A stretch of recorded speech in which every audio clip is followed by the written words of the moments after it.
Hello বন্ধুরা, কেমন আছেন সবাই? আশা করি সবাই ভালো আছেন এবং সুস্থ আছেন। তো বন্ধুরা, আজকে তোমাদের জন্য আবারও নতুন একটি আপডেট নিয়ে চলে এসেছি। মূলত স্বাস্থ্যসাথী প্রকল্পতে চালু হতে চলেছে একগুচ্ছ নতুন নিয়ম। চুরি মূলত রুখতে কড়া ব্যবস্থা নিল তো রাজ্য সরকার। অর্থাৎ স্বাস্থ্যসাথী যে কার্ড, সেই কার্ডের মাধ্যমে কিন্তু চুরির প্রচুর পরিমাণে টাকা হয় বা প্রচুর পরিমাণে টাকা লোপাট হয়। সেই জালিয়াতি রুখতে নার্সিংহোমগুলিকে চুরি ঠেকাতে একগুচ্ছ নিয়ম কার্যকর করল রাজ্য সরকার। সেই উদ্দেশ্যে চালু হচ্ছে নয়া একটা অ্যাপস এবং কৃত্রিম বুদ্ধিমত্তার সাহায্যে প্রকল্পের ঘুরপথের টাকা খরচ আটকানো হবে বলে সিদ্ধান্ত নিয়েছে রাজ্য সরকার। তো তথ্য আপডেট কী আসছে সেটাও তুলে ধরছি আপনাদের সামনে স্টেপ বাই স্টেপ। প্রথম যে আপডেট আসছে, মূলত স্বাস্থ্যসাথী কার্ডে চুরি রুখতে কড়া রাজ্য সরকার। এবার কৃত্রিম বুদ্ধিমত্তা বা এআইয়ের সাহায্যে ঘুরপথে টাকা খরচ আটকানো হবে, সেই উদ্দেশ্যে চালু হয়েছে এই ব্যবস্থা। যার জন্য মূলত নতুন নতুন নিয়ম এবং সব মিলিয়ে স্বাস্থ্যসাথী প্রকল্পে জালিয়াতি রুখতে এমন পদক্ষেপ নিয়েছে রাজ্য সরকার, তথ্য মারফত খবর উঠে আসছে। তো কী কী আপডেট আসছে সেটাও স্টেপ বাই স্টেপ আপনাদের সামনে তুলে ধরছি।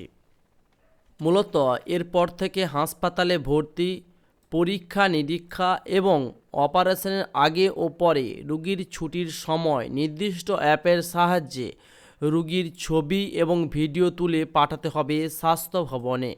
স্বাস্থ্যসাথী কার্ডে রোগী ভর্তি হলে বেসরকারি হাসপাতালকে সঙ্গে সঙ্গে সেই তথ্য ছবি সহ সরকারকে পাঠাতে হবে। চিকিৎসার প্রতিটি ধাপে রোগী সত্যি হাসপাতালে আছেন কিনা নিশ্চিত করতে হবে, নির্দিষ্ট সার্ভারে পাঠাতে হবে রোগীর জিপিএস লোকেশনের মাধ্যমে। ছবি, ভিডিও, জিপিএস লোকেশন একবার পাঠানো হয়ে গেলে তা এডিট করা যাবে না। একই নিয়ম কার্যকর করা হবে স্বাস্থ্যসাথী কার্ডের ডায়ালিসিস, কেমোথেরাপি ও অন্য পরীক্ষা নিরীক্ষার ক্ষেত্রেও। অ্যান্ড্রয়েড ফোনের জিপিএস অন করে পরীক্ষা নিরীক্ষা শুরু হওয়া মাত্র নির্দিষ্ট অ্যাপ চালু করতে হবে। পরীক্ষা শুরু হলে বা পরীক্ষা শেষ হলে সঙ্গে সঙ্গে জিপিএস অন করে অ্যাপ বন্ধ করতে হবে। যে অ্যাপের মাধ্যমে এই তথ্য পাঠাতে হবে তা হাসপাতালে 50 মিটার ব্যাসার্ধের বাইরে কাজ করবে না। সার্ভারে আপলোড করা ছবি, ভিডিও জাল কিনা তা পরীক্ষা করবে আর্টিফিশিয়াল ইন্টেলিজেন্স বা এআই ব্যবস্থা। রোগীর ছবি না থাকলে বা ভুয়ো তথ্য আপলোড করলে স্বাস্থ্যসাথীর টাকা মূলত দেবে না সরকার।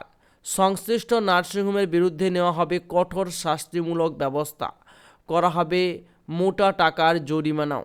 এক্ষেত্রে হাসপাতাল এবং নার্সিংহোম সংশ্লিষ্ট চিকিৎসকদের দায়বদ্ধ থাকবেন, কারণ রোগীর চিকিৎসার বিভিন্ন পর্যায়ে ছবি আপলোড করতে হবে ডাক্তারের স্মার্টফোন থেকেই। তো বন্ধুরা, বুঝতেই পারলেন এবার থেকে স্বাস্থ্যসাথীর যে টাকার ৯-৬ গল্পটা, অর্থাৎ সেই টাকাকে কিভাবে লোপাট করছিল বিভিন্ন বেসরকারি হাসপাতালগুলি, সেই টাকার কিন্তু লোপাট করার যে ব্যবস্থা, সেই ব্যবস্থা বন্ধ করে দিতে চলেছে রাজ্য সরকার। এবং সেই জন্যই কিন্তু জিপিএস ট্যাগিং বা এআই আর্টিফিশিয়াল ইন্টেলিজেন্সকে কাজে লাগানো হচ্ছে। ভুয়ো তথ্য দিলে কিন্তু স্বাস্থ্যসাথীর টাকাও দেবে না, তার পাশাপাশি নার্সিংহোমের বিরুদ্ধে কিন্তু কঠোর একটা শাস্তিমূলক ব্যবস্থা নেবে এবং মোটো টাকার জরিমানাও করে দিতে পারে রাজ্য সরকার। এমনই তথ্য মারফত খবর উঠে এসেছে প্রতিদিন পত্রিকার ওয়েবসাইটের মাধ্যমে। তো বন্ধুরা, আজকে এই ভিডিওটি তোমাদের যদি ভালো লেগে থাকে তাহলে ভিডিওতে অবশ্যই লাইক, শেয়ার এবং সাবস্ক্রাইব করতে ভুলবে না। Thanks for watching my video.